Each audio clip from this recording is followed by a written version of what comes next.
महाराष्ट्र में जिस दिन से शिवसेना ने भाजपा से गठबंधन तोड़कर कांग्रेस एनसीपी के साथ सरकार बनाई है, तभी से किसी न किसी बहाने वो केंद्र के निशाने पर है। ताज़ा मामला महाराष्ट्र सरकार में एनसीपी कोटे के कैबिनेट मंत्री नवाब मलिक की गिरफ्तारी से जुड़ा है।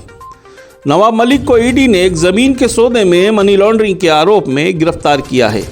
आइए आपको बताते हैं कि ये पूरा मामला क्या है। दरअसल पिछले दिनों जब नारकोटिक्स कंट्रोल ब्यूरो यानी एनसीबी ने जब शाहरुख खान के बेटे आर्यन खान को तथाकथित ड्रग्स मामले में गिरफ्तार किया था, तब नवाब मलिक ने कई खुलासे करते हुए एनसीबी पर साजिश के तहत लोगों को फंसाने के आरोप लगाए थे। उस वक्त भाजपा एनसीबी के बचाव में थी। उसी दौरान पूर्व मुख्यमंत्री देवेंद्र फडणवीस ने नवाब मलिक पर गंभीर आरोप लगाए थे कि नवाब मलिक ने एलबीएस रोड पर 1 लाख फुट जमीन खरीदी है। फडणवीस का कहना था कि यह जमीन मुंबई बम धमाकों के आरोपी रहे सरदार शाह वली खान और सलीम पटेल से खरीदी गई। इतना ही नहीं, फडणवीस के मुताबिक इस जमीन की कीमत करोड़ों रुपए थी, लेकिन मलिक परिवार के स्वामित्व वाली कंपनी सॉलिडस ने सिर्फ 30 लाख रुपए में इस जमीन को खरीद लिया। 2005 में जब ये ज़मीन खरीदी गई थी, तब नवाब मलिक महाराष्ट्र सरकार में मंत्री थे। ईडी ने इसी मामले में कुछ दिन पहले दाऊद इब्राहिम के भाई इकबाल कासकर पर एक नया मुकदमा कायम किया और फिर कासकर के बयान के आधार पर नवाब मलिक से पूछताछ करने की बात कहकर नवाब मलिक को गिरफ्तार कर लिया। ईडी के मुताबिक इस ज़मीन का दाऊद इब्राहिम की बहन हसीना पारकर से भी संबंध रहा है। हालांकि जब ये मामला राजनीतिक स्तर पर उठाया गया था, तब नवाब मलिक ने फडणवीस सहित अपने राजनीतिक विरोधियों के आरोप को बेबुनियाद बताते हुए अपने जवाब में कहा था कि ये ज़मीन खरीदी जाने से पहले से ही उनके परिवार ने किराए पर लेकर अपने गोदाम वगैरह बना रखे थे। ये ज़मीन सलीम पटेल की नहीं बल्कि मूल रूप से मुनीरा पटेल के नाम से दर्ज थी और उन्होंने खुद आगे होकर उनसे ये ज़मीन बेचने की पेशकश की थी।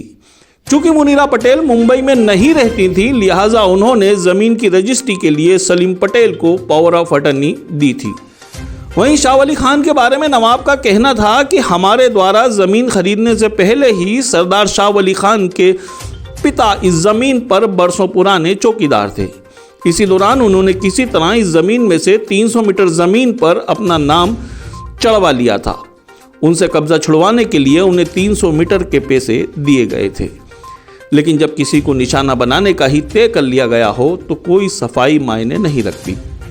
बहरहाल नवाब मलिक फिलहाल ईडी की हिरासत में है।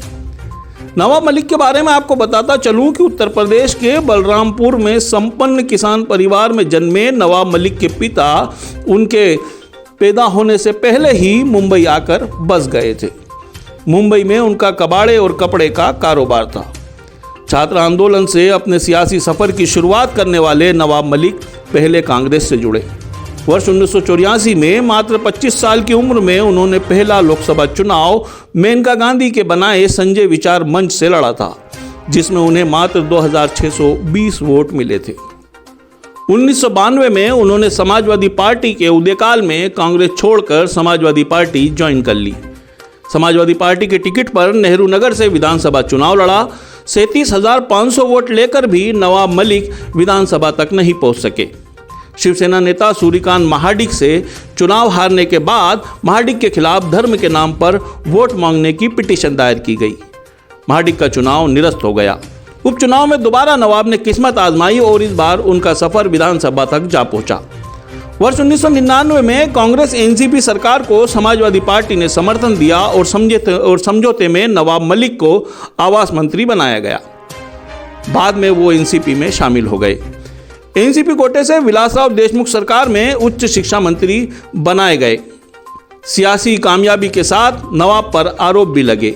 आवास मंत्री रहते जरीवाला चाल पुनर्निर्माण मामले में अन्ना हजारे ने नवाब पर भ्रष्टाचार के आरोप लगाए तो उन्हें अपने मंत्री पद से इस्तीफा देना पड़ा। हालांकि इस मामले में सुप्रीम कोर्ट ने आवास मंत्री रहते उनके किए गए फैसले को सही मानते हुए क्लीन चिट दे दी। कभी कबाड़े और कपड़े के कारोबारी रहे नवाब मलिक आज एनसीपी सुप्रीमो शरद पवार के सबसे भरोसेमंद सहयोगियों में शुमार किए जाते हैं। नवाब मलिक को महाराष्ट्र की सियासत का सबसे बड़ा मुस्लिम चेहरा माना जाता है। ईडी की गिरफ्तारी के बाद शरद पवार सहित कांग्रेस, शिवसेना, तृणमूल सहित तमाम विपक्षी दलों ने इसे राजनीतिक द्वेषपूर्ण कार्रवाई बताकर केंद्र सरकार और भाजपा की निंदा की है। अब देखना यह है कि अपने तेज तर्रार रवैये को लेकर हमेशा भाजपा के निशाने पर रहे नवाब मलिक ईडी के चुंगल से कैसे निकल पाते हैं।